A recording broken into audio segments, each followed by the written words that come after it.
Ce bâtiment blanc a longtemps fait partie du paysage de Tokyo. Il n'existe plus. Mais son image symbolise un moment capital de l'histoire récente du Japon.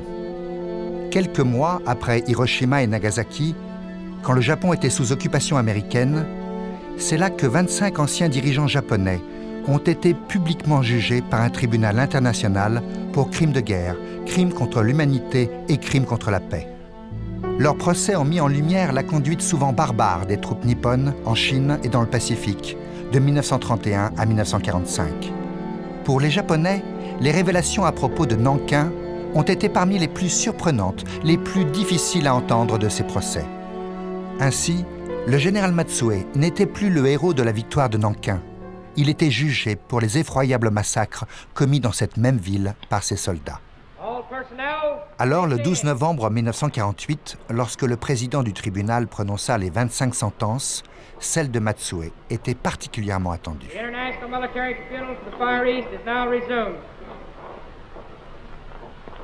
In accordance with Article 15H of the Charter, the International Military Tribunal for the Far East will now pronounce the sentences on the accused convicted on this indictment.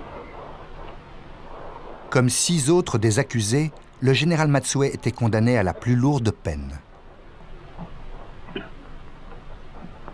Accused Matsue Iwani, on the counts of the indictment on which you have been convicted, the International Military Tribunal for the Far East sentences you to death by hanging.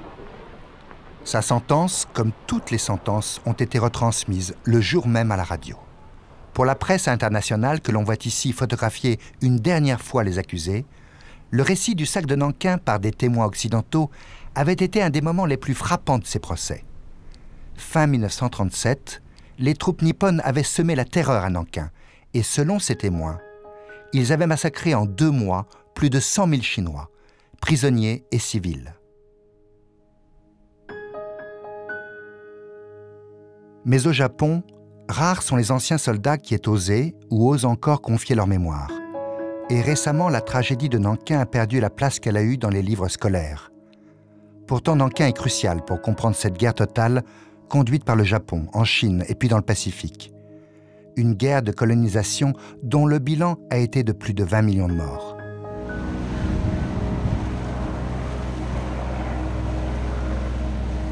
C'est ici, exactement ici qu'au mois d'août 1937, plusieurs corps d'armée japonais ont été débarqués sur la côte chinoise, à quelques 300 km de Nankin.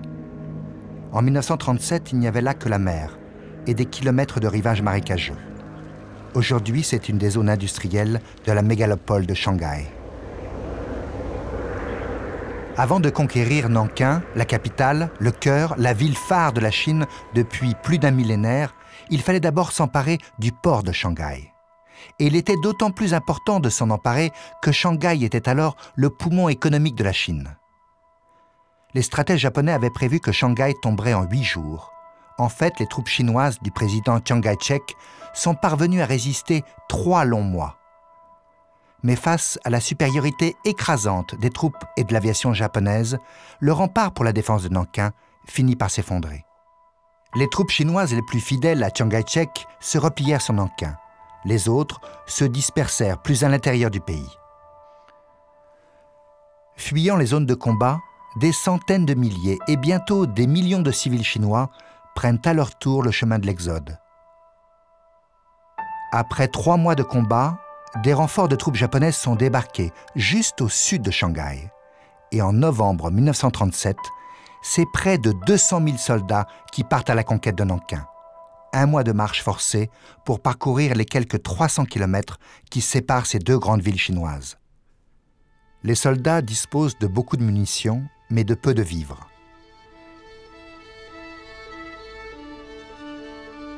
Ces images paisibles de la campagne militaire étaient destinées au public japonais.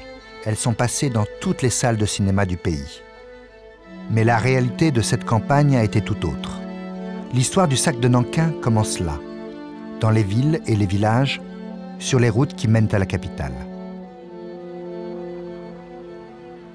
Ici, au village de Saobao, comme ailleurs, le passage des troupes japonaises est très ancré dans les mémoires familiales. À Sao Bao, des rumeurs avaient précédé l'arrivée des envahisseurs. Alors, femmes et enfants sont allés se cacher dans les champs. Après 2 jours d'occupation, les 36 hommes du village sont emmenés de force dans une maison. Sao She-Yuen avait alors 10 ans.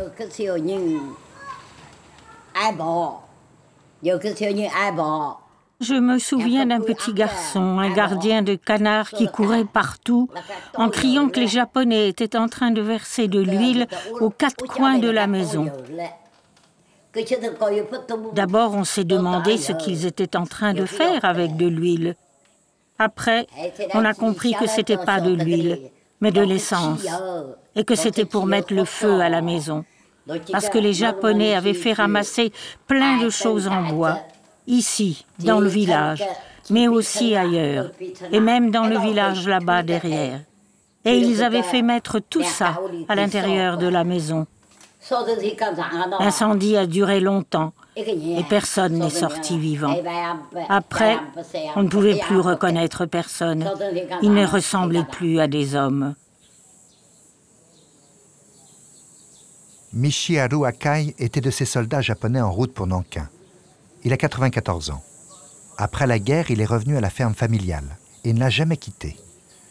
À droite, c'est Tamaki Matsuoka, une enseignante scandalisée comme de plus en plus de Japonais par le refus des autorités de son pays à reconnaître la réalité des massacres de Nankin. Aussi, depuis 15 ans, Matsuoka ne cesse de collecter des mémoires d'anciens soldats à Nankin. Je suis entre la nostalgie et l'effroi.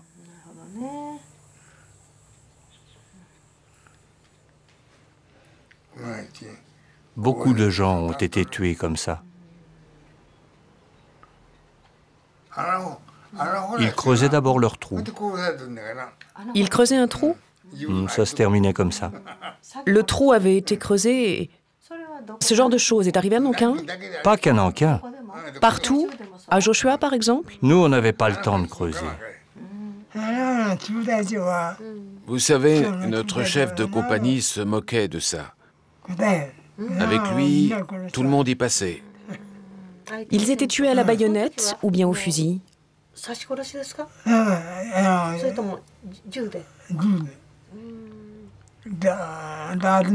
Oh, on tirait dessus. Ensuite, on les emmenait dans une maison du village. Et puis, on les passait à la mitrailleuse. C'est comme ça que ça s'est passé dans le coin de Suzhou. Nankin. En avant-plan, les murailles qui entourent la capitale sur plus de 30 km. Depuis plusieurs mois, l'aviation nippone bombarde Nankin et largue des tracts invitant la population à se débarrasser du président Chiang Kai-shek pour que le Japon puisse venir rétablir ordre, moralité et justice chez son grand voisin. Ces images ont été prises par 2 reporters, l'un italien et l'autre américain, tout juste quelques jours avant la chute de Nankin.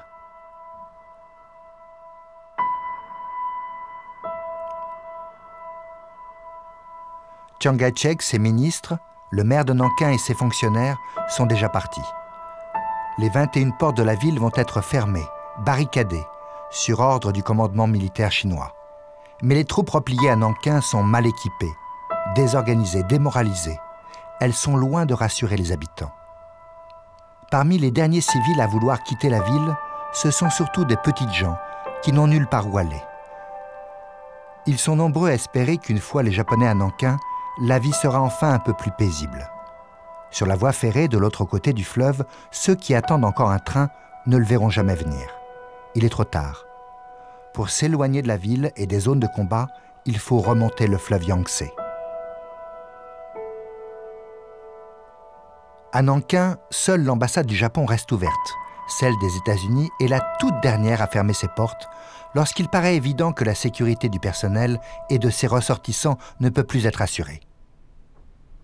L'ambassade va provisoirement être transférée à bord d'un navire de la flotte américaine, le USS Panay, qui est ancré dans les eaux du fleuve juste au nord de la ville. Les 2 caméramans qui sont encore à Nankin filment ce départ, qui est aussi le leur.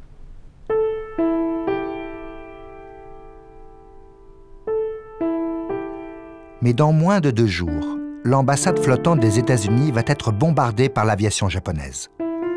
Les deux caméramans vont tout filmer.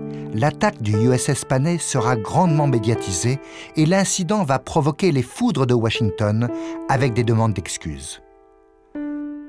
Mais en fait, ni le gouvernement américain, ni les autorités de Londres ou de Paris ne souhaitent entrer en conflit avec le pouvoir japonais ou celui de la Chine. En décembre 1937, l'Europe est déjà entrée dans une phase de haute turbulence. Alors ce qui va se passer dans les prochains jours à Nankin n'est pas un sujet prioritaire. Loin de là. Le 8 décembre 1937, la ville est totalement encerclée par 7 divisions. La marine nippone contrôle aussi le fleuve Yangtze. Après un mois de campagne, chacun des chefs militaires veut être le premier à prendre la capitale chinoise. Si le vrai but de cette guerre est de coloniser la Chine, les soldats de l'empereur Hirohito sont convaincus qu'ils sont en mission divine pour soumettre aujourd'hui Nankin et bientôt toute l'Asie au pouvoir supérieur du Japon. Cette campagne avait été une véritable course de vitesse. Mon régiment était arrivé en premier. Effectivement. Il a été clairement démontré que les divisions étaient en concurrence. Après son encerclement, la ville est prise sous un déluge de feu. Le 9 décembre, un ultimatum est adressé au général Tang, qui commande les forces chinoises repliées à Nankin. Le message est clair. S'il ne se rend pas d'ici 24 heures, ordre sera donné de prendre la ville et de la détruire totalement. Prévenu par radio, Chiang Kai-shek est indécis. Quand il répond, il est déjà trop tard. Le général Tang et son état-major parviennent à s'enfuir, mais derrière ces murailles, quelques 100 000 combattants chinois sont sans chef, abandonnés et piégés dans une ville qu'ils ne connaissent pas. Du côté japonais, le commandant Ono, que l'on voit ici se faire filmer par les caméras de la presse de Tokyo, va être le premier à faire entrer ses hommes dans les quartiers nord de Nankin.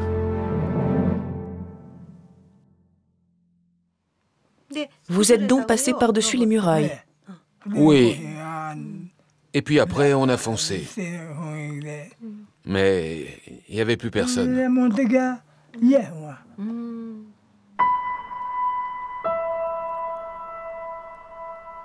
Quand les troupes japonaises entrent dans la ville, la panique est totale dans les rangs chinois. Des milliers de soldats se rendent immédiatement. D'autres se débarrassent de leurs armes et de leurs uniformes pour se fondre parmi les civils, mais la plupart se précipitent vers le nord de la ville et tentent de passer par-dessus les murailles pour essayer de rejoindre le fleuve. Combien ont-ils été à tenter de traverser les eaux glacées du fleuve Yangtze? Peut-être 50 000. À Nankin, le Yangtze est large de plus d'1,5 km et il n'y avait plus d'embarcation disponible. Ceux qui ont échappé aux unités japonaises qui encerclaient la ville ont été pris sous le feu de la marine. Ce fut un massacre, ou plutôt le début d'un massacre qui allait durer des semaines. Pour les civils qui étaient restés à Nankin, le seul quartier de la ville où l'insécurité n'était pas totale était un espace déclaré Zone internationale de refuge. Situé au cœur de la ville, il comprenait plusieurs campements. Tout avait été mis sur pied avant le départ des autorités civiles de Nankin par un groupe d'une vingtaine d'Occidentaux qui vivaient là et s'inquiétaient du sort des civils en cas de victoire japonaise. Ces images ont été filmées discrètement avec une petite caméra amateur par 2 de ces Occidentaux, 2 Américains, le responsable local de la Croix-Rouge, le père John McGee, et George Fitch, le directeur du YMCA de Nankin. Ces images montrent un déplacement de femmes et de jeunes filles vers un campement où, espérait-on, leur protection sera mieux assurée. Avant son départ, la mairie de Nankin avait confié à ces Occidentaux l'accès à des stocks de riz, de farine et de combustible. Tenir quelques jours était possible, quelques mois étaient impensables. La zone de refuge comprenait des écoles, l'université, un centre hospitalier, des ambassades et cet établissement d'enseignement supérieur pour jeunes filles, où près de 4000 femmes et enfants furent bientôt accueillis. 4000 sur les quelques 200 000 personnes qui allaient affluer dans cette zone de refuge. Ces images-là datent certainement d'avant l'arrivée des Japonais. Au centre, c'est le révérend père John McGee. À droite, avec des lunettes, c'est Minnie Vautrin, la doyenne de l'établissement, américaine elle aussi. Xiong Xiufang est restée 2 mois avec sa mère dans l'un de ces bâtiments. Un jour, mademoiselle Vautrin est montée dans notre bâtiment et elle nous a dit « Vous allez pouvoir sauver la vie d'autres Chinois ». On lui a demandé comment c'était possible. Demain, des hommes vont être amenés dans 2 camions. Choisissez quelqu'un. Faites comme si vous le reconnaissiez. Utilisez vos enfants pour dire que c'est leur père, leur oncle. Vous pourrez sauver quelqu'un. Le lendemain, 2 camions sont venus remplis d'hommes de tous les âges. Je regardais par la fenêtre, mais je n'osais pas descendre. Des femmes avec un petit dans les bras s'approchaient du camion en disant « C'est l'oncle de mon fils ». D'autres disaient « Qu'est-ce que tu fais là, mon fils ?» Beaucoup d'hommes ont été sauvés comme ça. Cela s'est passé exactement ici, au pied d'un de ces bâtiments. Mais peu de soldats chinois cachés dans la zone internationale ont pu échapper à la mort. Ni Minnie Vautrin, ni les autres occidentaux ne s'attendaient à ce que l'occupation japonaise bascule dans l'horreur. Le 16 décembre, après 3 jours seulement d'occupation, McCallum, un autre membre du groupe, écrivait « Des viols, encore des viols. Nous avons compté 1000 cas de viols la nuit dernière et encore beaucoup d'autres aujourd'hui. Tout acte de résistance se solde par un coup de feu ou un coup de baïonnette. Faut-il croire que l'armée japonaise tout entière est incitée à faire tout ce qu'elle veut? Les Occidentaux n'ont jamais été menacés. Mais tous les jours, toutes les nuits et pendant plus de 2 mois, des milliers de femmes ont été enlevées, violées, assassinées et des milliers d'hommes ont disparu. Quelques jours plus tard, le révérend père John McGee et George Fitch ont pris le risque d'enregistrer ces images. Il semble que cela ait été filmé depuis l'un des bâtiments de l'hôpital dans leur zone internationale. Au début, la situation semble confuse, mais peu à peu, il paraît évident qu'il s'agit d'un regroupement de Chinois, exclusivement des hommes, par des soldats japonais armés de fusils avec leurs baïonnettes. Peut-être s'agit-il de combattants chinois qui se sont débarrassés de leurs uniformes. Des femmes vont apparaître par la gauche de l'image. Elles s'approchent un peu et restent à distance.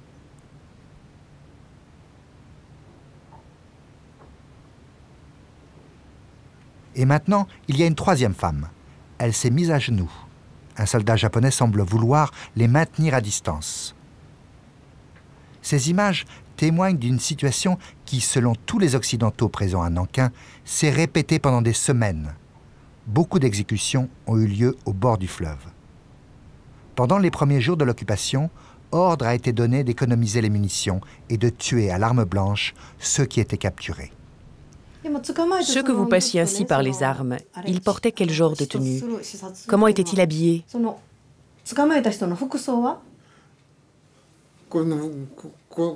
Des tenues comme ça? Vous voulez dire civils? Ils n'avaient pas vraiment de tenue particulière.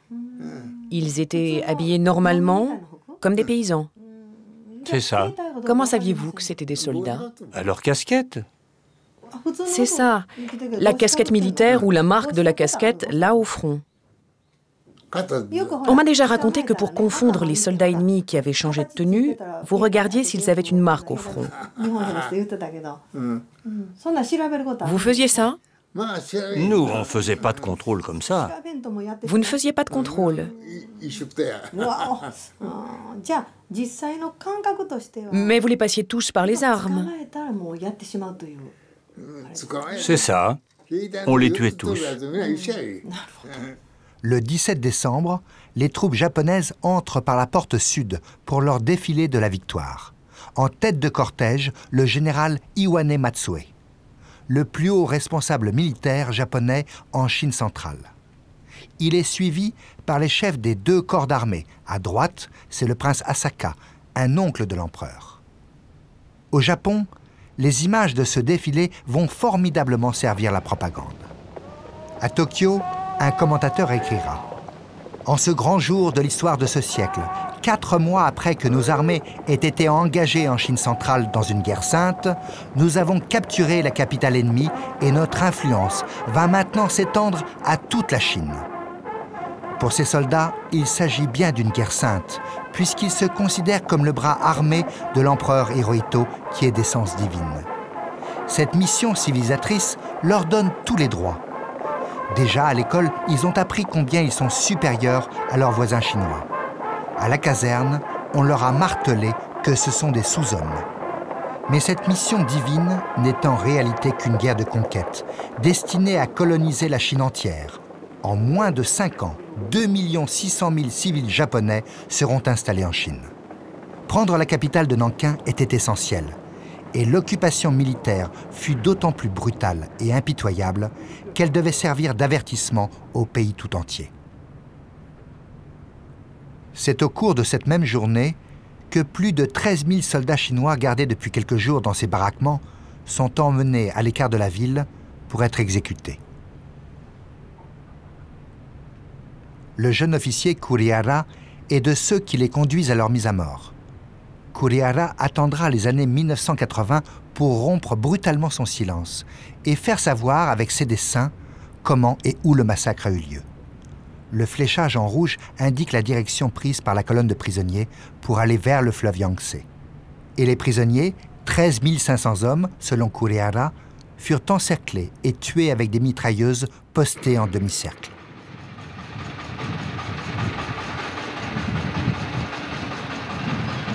Dans les notes qui accompagnent ces dessins, Kurihara a écrit qu'il n'était pas possible de continuer à nourrir autant de prisonniers. En janvier 1933, soit 4 ans plus tôt, l'école militaire d'infanterie japonaise avait publié un document concernant les méthodes de combat en Chine.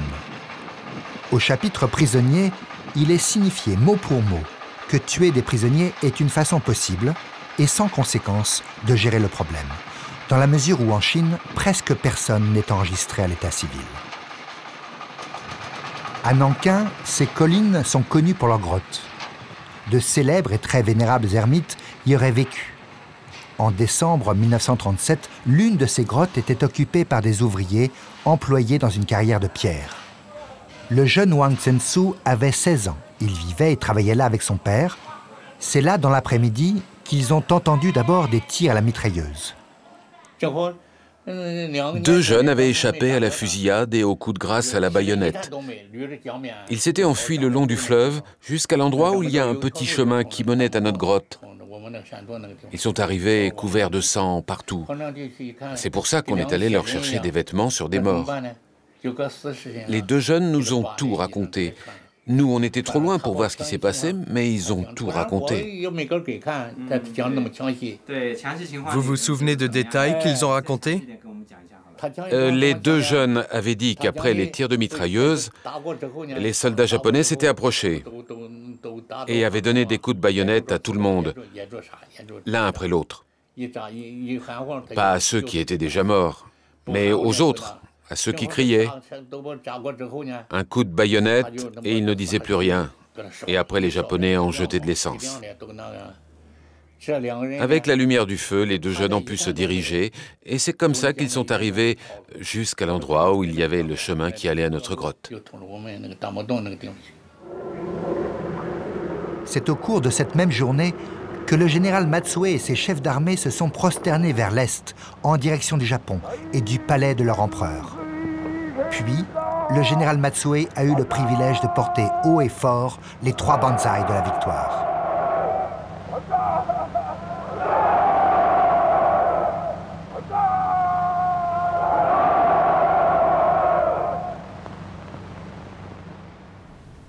À Tokyo, l'entrée des troupes impériales dans la capitale ennemie est accueillie comme une victoire extraordinaire.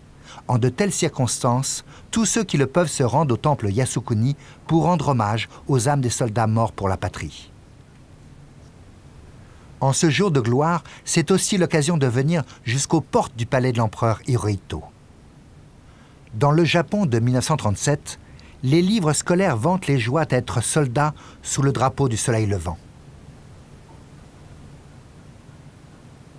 Depuis quelques années, les militaires ont pris tous les pouvoirs.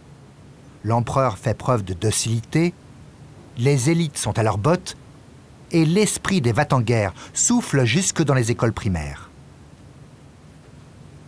Peu à peu, les écoles sont devenues de véritables centres d'éducation militaire. Et il en sera ainsi pendant 8 ans de guerre, c'est-à-dire jusqu'en 1945. C'est dans ce Japon qu'a grandi Shinichiro Kaneko. Avant de partir à la guerre, j'avais eu la chance de pouvoir parler avec mes parents. C'était la toute dernière fois. C'était à peine 2 jours avant de partir que j'ai eu une conversation avec ma mère. De quoi avez-vous parlé? J'étais un garçon très militariste. Et je lui ai dit, « Mère, comme je suis envoyé en Chine, il va falloir que je me montre à la hauteur et que je revienne avec un grade. » Après un moment de silence, elle a dit, « Petit idiot, ta mère ne veut pas de ces médailles faites pour briller. Reviens en vie, c'est tout. » C'est ça qu'elle voulait, que je rentre sans grade. Ne cherche pas les exploits, je ne veux pas d'étoiles. Je veux que tu reviennes en vie. Quand j'ai entendu ça, je me suis dit, mais qu'est-ce qu'elle dit? Comment peut-elle parler comme ça alors que l'avenir de la nation est en jeu? J'avais honte. Je vous assure, j'ai eu du mépris pour mes parents. Moi qui sortais de 6 ans de scolarité très militarisée, je ne pouvais pas entendre parler mes parents comme ça. J'éprouvais du dégoût, de la honte à entendre ma propre mère parler comme ça. Elle voulait que je revienne en vie.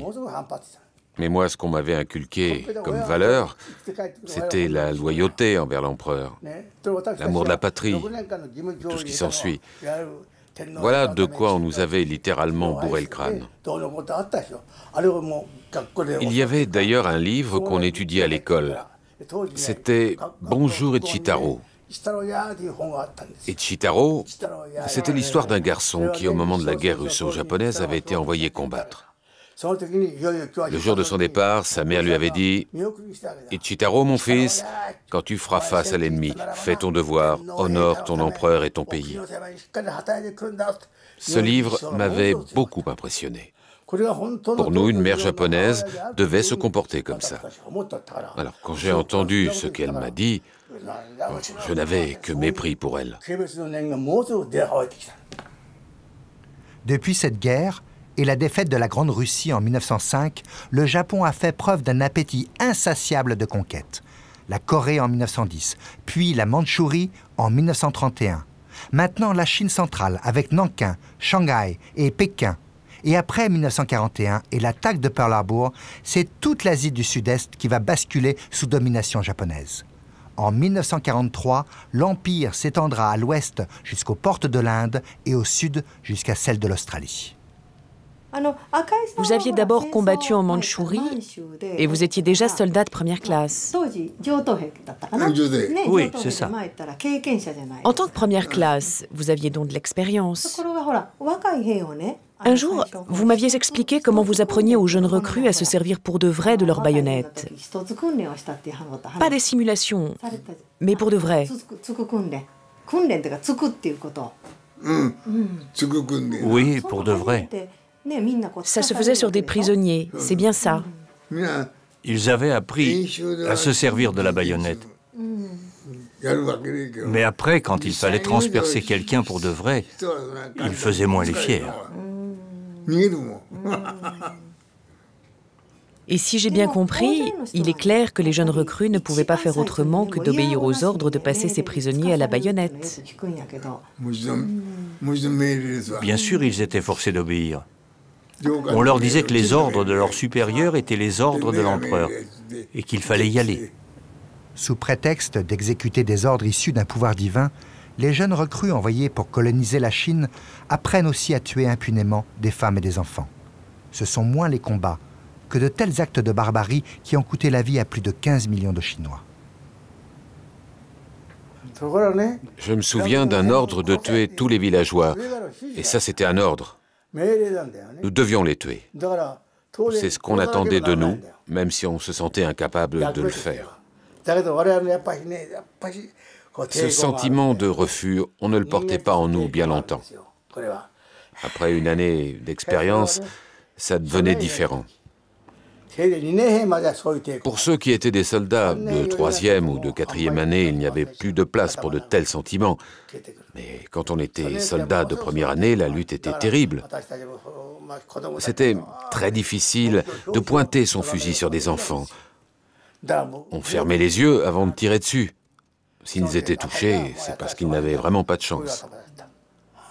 C'est comme ça qu'on voyait les choses. Même chose pour les femmes.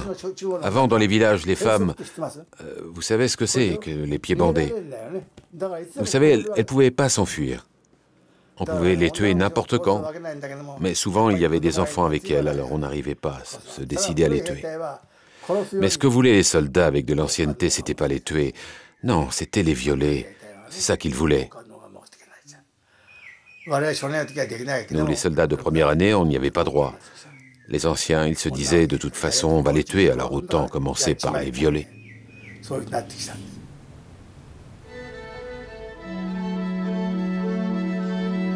Les campagnes de Chine du soldat Murassé, dont voici un autoportrait, ont été différentes de celles de la plupart de ces soldats d'infanterie de première, deuxième, troisième ou quatrième année. Murassé n'était pas au front, mais à l'arrière, dans la logistique. Murassé aime la photographie. Ses supérieurs apprécient les portraits qu'il fait. Peu à peu, il acquiert la liberté d'aller et venir avec son appareil. Ses photographies ne sont pas soumises à la censure et il envoie ses films à son épouse qui l'attend au Japon. Ce n'est qu'à son retour qu'il les donnera à développer. Au total, il prend plus de 3000 photos. En décembre 1937, Murassé est à Nankin. Et à Nankin, il fait des images que personne d'autre n'est autorisé à faire.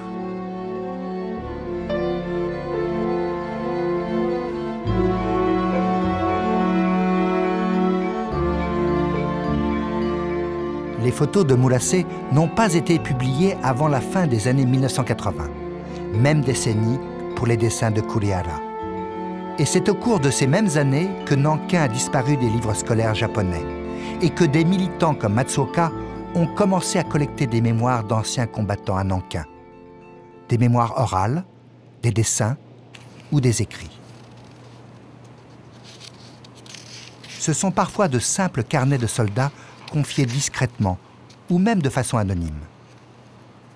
En date du 14 décembre 1937, c'est-à-dire au lendemain de la prise de Nankin, le soldat qui a donné ce carnet à Matsuoka avait écrit « J'ai assisté à l'exécution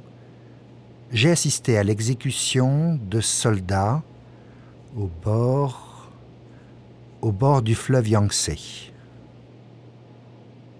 Au bord du fleuve Yangtze, j'ai assisté à l'exécution de soldats vaincus. »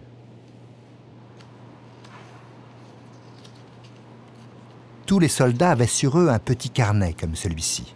Outre des informations sur leurs états de service, les premières pages présentaient des directives données par l'empereur. En date du 20 janvier 1938, celui qui a confié cet autre carnet avait écrit « Ma section a mis des soldats prisonniers dans une barge. Nous les avons emmenés plus loin, sur le bord du fleuve Yangtze. Ils étaient entassés, ils étouffaient. Ils étaient 1300 et ils ont été tués à la mitrailleuse. Il y avait du sang partout et le fleuve est devenu tout rouge. Ils ont tous été tués. Les marins qui étaient à bord de leur navire regardaient ce qui se passait. Bien que ce soit des ennemis, je ne peux pas m'empêcher d'éprouver de la pitié pour eux. Dans la ville, nous avons vu des corps à moitié brûlés. Il y avait partout des morts. Et partout, nous avons trouvé des vêtements militaires et des armes abandonnées. Et ensuite, nous avons commencé à nettoyer la ville. La tragédie de Nankin est aujourd'hui encore un sujet extrêmement sensible dans la société japonaise. Un nœud si complexe et douloureux que souvent les anciens préfèrent confier leur mémoire de façon anonyme, comme avec ces deux carnets de notes. Fin décembre 1937. En attendant leur retour triomphal au Japon, les soldats stationnés à Nankin et dans d'autres villes chinoises occupées sont autorisés à préparer les fêtes du Nouvel An. Comme au village, comme à la maison, ils font des gâteaux de riz. Et de l'alcool leur est livré. Mais juste après les fêtes, il va leur être annoncé qu'ils ne rentrent pas au pays, que la guerre continue, qu'ils vont être envoyés plus loin en Chine. Après un début d'accalmie, les habitants de Nankin souffrent alors d'une nouvelle vague de violence, de massacres et de viols. Elle va durer plus d'1 mois, jusqu'en février, jusqu'à la mise en place d'un gouvernement civil.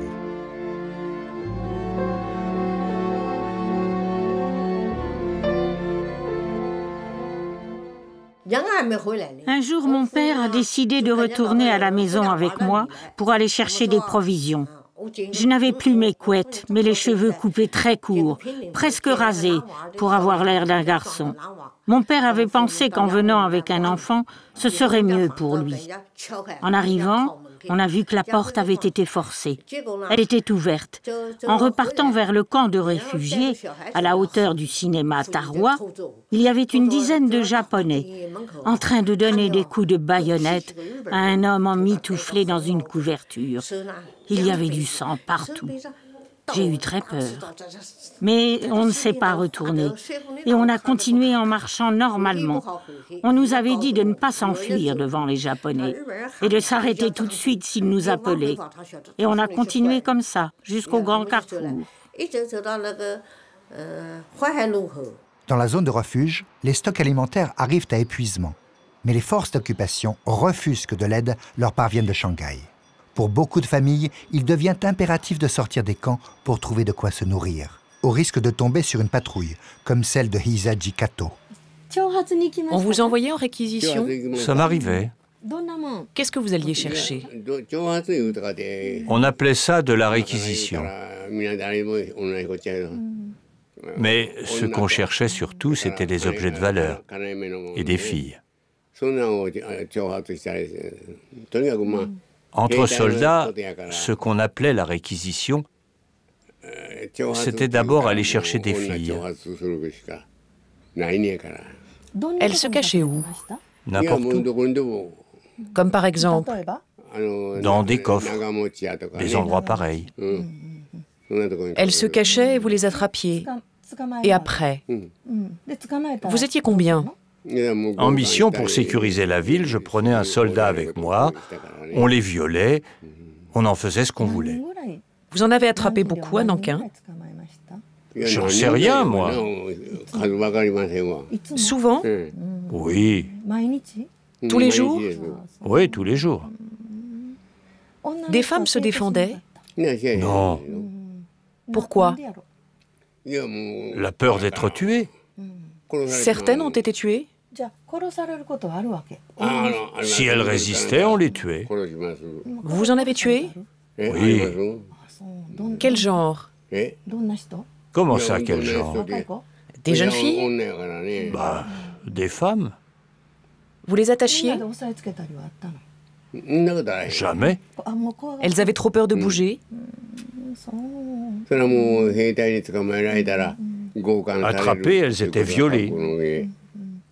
Parfois tuées. Dans votre section, tout le monde faisait la même chose? Tout le monde. Violer aussi? Tous violaient. Ils sortaient toujours à 2 ou 3, jamais seuls.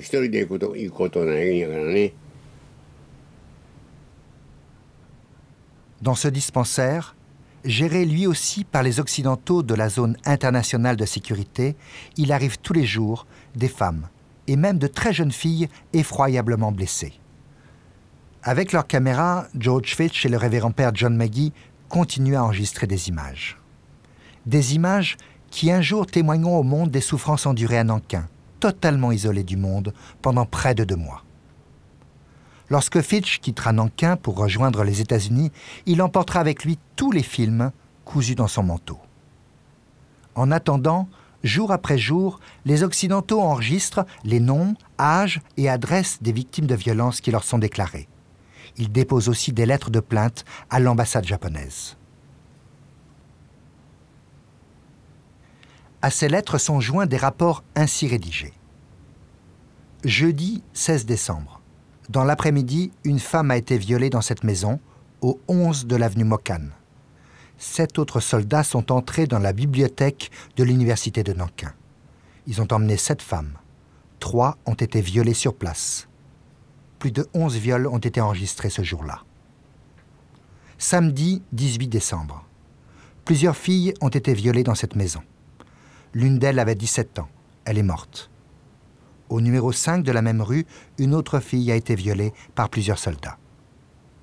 Lundi 20 décembre, à 3 heures de l'après-midi, 3 officiers japonais sont entrés dans le bureau du camp de réfugiés de l'école primaire de l'avenue Hanko.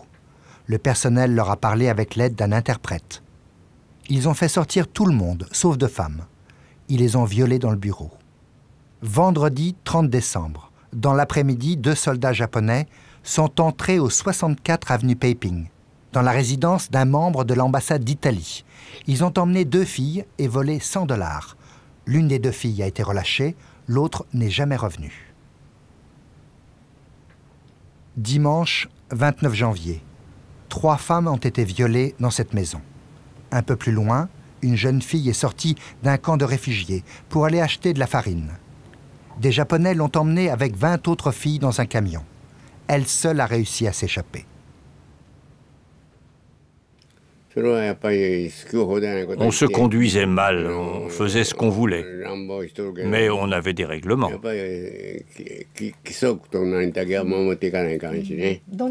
De quel genre? On nous disait de ne pas violer des filles, mais on s'en fichait. Les supérieurs ne pouvaient pas nous surveiller tout le temps, du coup on était souvent juste entre nous, les chefs de groupe et les hommes de troupe. Ils ne pouvaient pas, comment dire, c'était pas possible de nous surveiller tout le temps.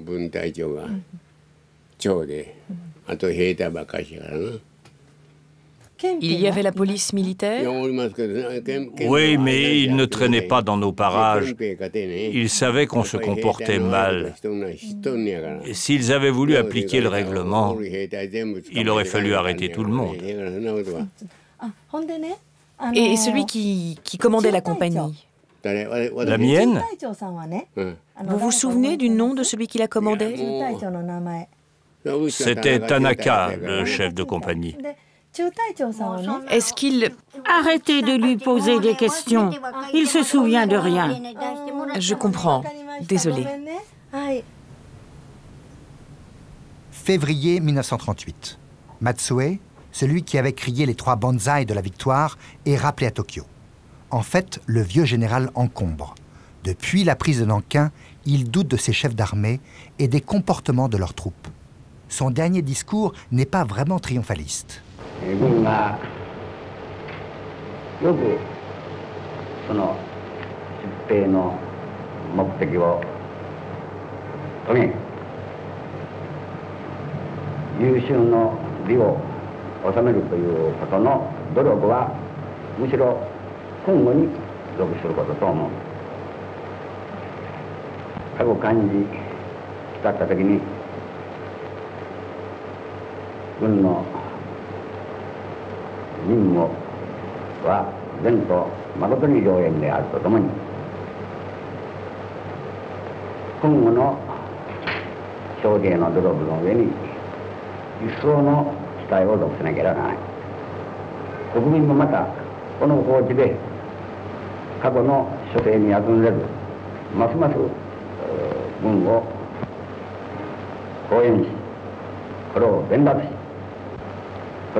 Deux jours après Matsue, c'est au tour des 2 chefs des armées qui ont mis Nankin à sac de rentrer à Tokyo.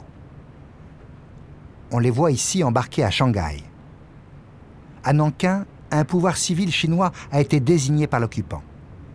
La zone internationale est fermée et la vie commence à reprendre dans la capitale. Mais l'enfer va se déplacer plus loin en Chine et à partir de 1941, partout en Asie du Sud-Est. À Hong Kong, à Singapour, à Guam, à Manille. Tokyo en septembre 1945. La guerre est finie, en Chine et ailleurs dans le monde. Le Japon est occupé par les forces américaines et ce grand bâtiment blanc est transformé en tribunal international. C'est là que le révérend père John Magee, George Fitch et quelques autres sont bientôt invités à témoigner à propos des massacres de Nankin. L'absence de Minnie Vautrin est remarquée. De retour chez elle aux États-Unis en 1941, elle s'est suicidée. Le révérend père John Magee est le premier à témoigner. It was unbelievably terrible. The killing began immediately in several ways, often by individual Japanese soldiers or up to 30 soldiers together going about, each one seeming to have the power of life or death. And then soon there was organized killing of great bodies of men. There were bodies of men lying everywhere. And I passed columns of men being taken out to be killed. These people were being killed by rifle fire and machine gun principally.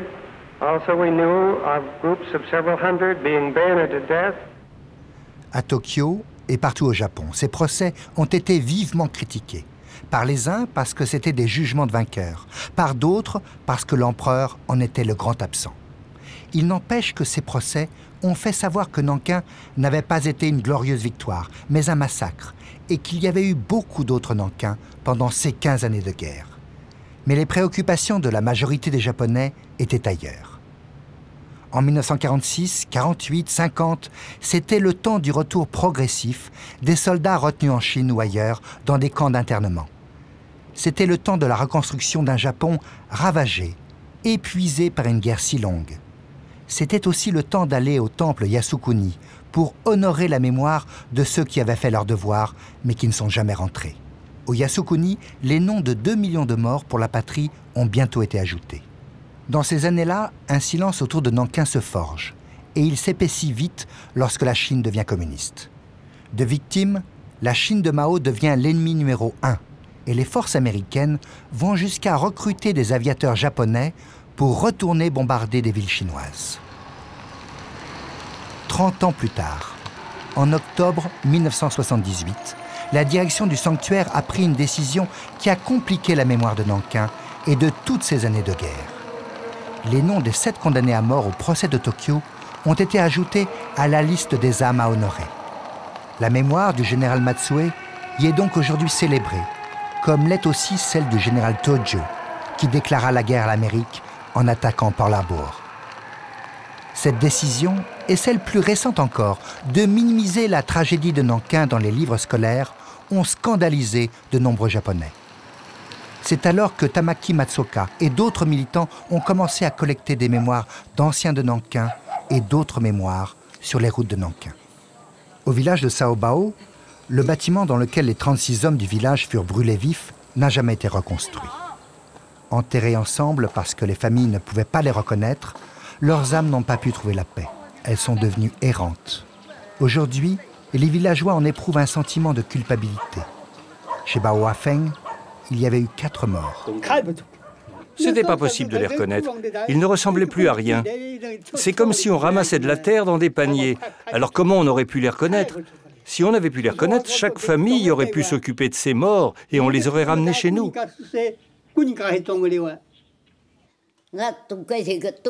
Les 36 hommes qui venaient de toutes les familles du village, ils souffrent encore aujourd'hui. C'est une douleur qui ne s'efface pas, même avec le temps.